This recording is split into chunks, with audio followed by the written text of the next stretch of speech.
Buenos días, feliz domingo. Bienvenidos a El Mundo Economía y Negocios, un espacio donde explicaremos la economía y las finanzas y llevaremos hasta su propia casa, mientras se toma aquel cafecito del día, las explicaciones sobre los grandes y pequeños temas que afectan su vida diaria.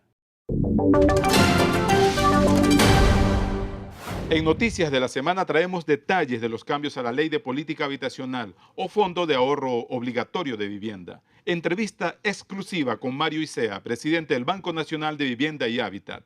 ¿Cómo quedan las familias de la clase media que necesitan casa propia? En nuestra sección Economía para la gente, dos expertos en petróleo explican qué se puede esperar de los precios mundiales del oro negro y a qué se puede atener Venezuela.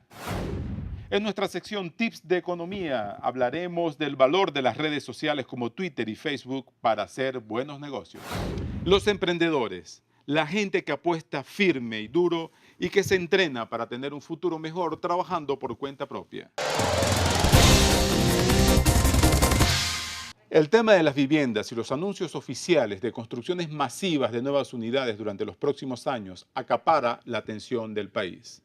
Se llama Gran Misión Vivienda Venezuela y en realidad son una serie de anuncios oficiales que hablan de la construcción de unidades especialmente para las personas de menos recursos.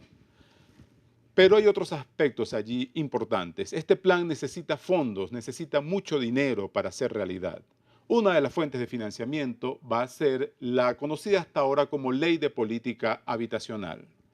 Este es un fondo, en realidad, en el que cotizan todos los trabajadores venezolanos a lo largo de su vida laboral. Y se supone que de ahí uno puede después ir a buscar un crédito para pagar esa vivienda propia que quiere tener o inclusive para hacer obras y modificaciones en ellas. Hoy traemos una entrevista exclusiva hecha por nuestra periodista Ingrid Rojas para El Mundo Economía y Negocios con Mario Isea, presidente del Banco Nacional de Vivienda y Hábitat, quien explicará cuáles son los cambios que vienen en los próximos meses. Adelante. Se daba el caso de que, a pesar de que los trabajadores aportan al Fondo de Ahorro Obligatorio para Vivienda, muchos no tenían acceso a los programas de vivienda porque había altas cuotas iniciales, por ejemplo. La nueva política contempla que las cuotas iniciales no pueden pasar de 20%. Contempla tasas muy bajas de interés y contempla subsidios en función del ingreso del grupo familiar medido en salarios mínimos. El caso extremo de un grupo familiar que no alcanza de ingreso mensual un salario mínimo podría recibir un subsidio total, es decir, el 100% del precio de la vivienda temporalmente. ¿Por qué temporalmente? Porque la idea es que todos contribuyan de acuerdo a su capacidad. Y se supone que el grupo familiar va a elevar su condición económica en el transcurso del tiempo. Alguien está estudiando, va a obtener un grado de educación, alguien va a ingresar al mercado de trabajo y es deber del gobierno estimular que mejoren las condiciones de vida del grupo familiar. Bueno, al cabo de 2 años se evalúa la situación del grupo y si han mejorado sus ingresos, le pasarían a pagar una moderada cuota de acuerdo a ese monto de ingresos.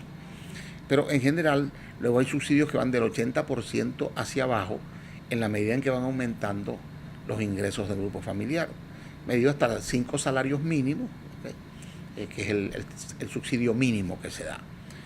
Bueno, esa es parte del cambio en la política y por eso es necesario adecuar la reglamentación para que, democratizado el abanico, ampliado el abanico, ya que se ha detectado mediante censos, encuestas, mediciones diversas, que el grueso de la población venezolana, cerca del 90%, está en grupos familiares cuyo ingreso está entre los 5 salarios mínimos hacia abajo.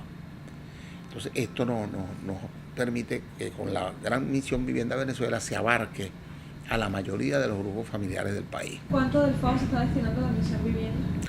Todo el FAO. ¿Todo el FAO? Todo el FAO. Nosotros solo financiamos viviendas de interés social. Y la Gran Misión Vivienda Venezuela tiende a financiar a las familias de menos ingresos. Y la banca tiene sus propios recursos que puede financiar otro tipo de desarrollo, ¿no?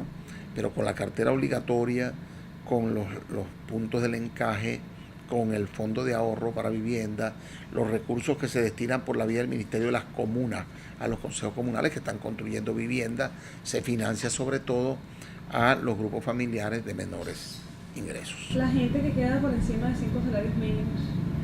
Hay una regulación con las tasas de interés, ¿no? En general hay una resolución que regula las tasas de interés, pero ese sector de la población hasta ahora, en lo que está publicado, tendría que recurrir a los recursos propios de la banca.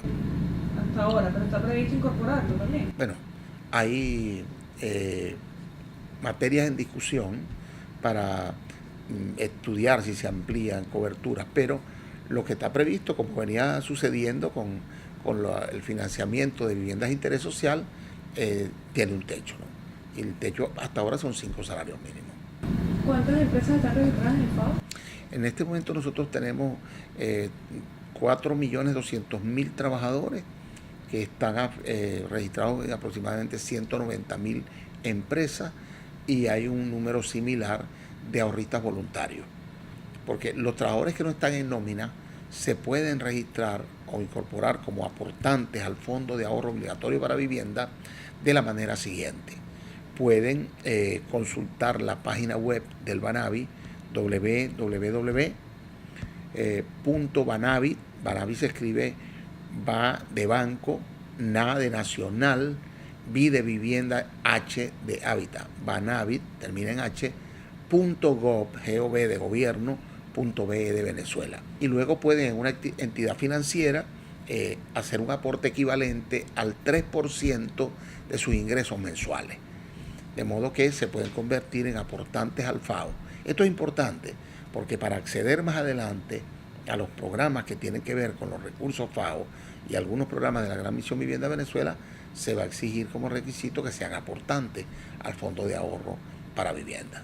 Y vamos a establecer oficinas de información, taquillas del Banavi, preferiblemente en las oficinas o en los edificios del Ministerio del Poder Popular para Vivienda y Hábitat, que funciona en los INAVI, en las oficinas de INAVI en cada región. Estamos en el curso de unos 15 días, vamos a estar inaugurando varias de estas taquillas o pequeñas oficinas que van a permitir desconcentrar muchos de los trámites del Banavi. Nosotros vamos a insistir con los operadores financieros en que nos ayuden, y en los empresarios, los patronos de los trabajadores, que nos ayuden y ayuden al trabajador. Todos tendrían acceso, o sea, no todo el mundo tendría el acceso a ese. A los financiamientos preferenciales tiende a favorecer a los grupos de familia con ingresos inferiores o hasta 5 salarios mínimos, ¿no? Esta es, digamos, la filosofía central de la misión, lo cual no quiere decir que no se vayan a abrir caminos, pero siempre se han abierto caminos.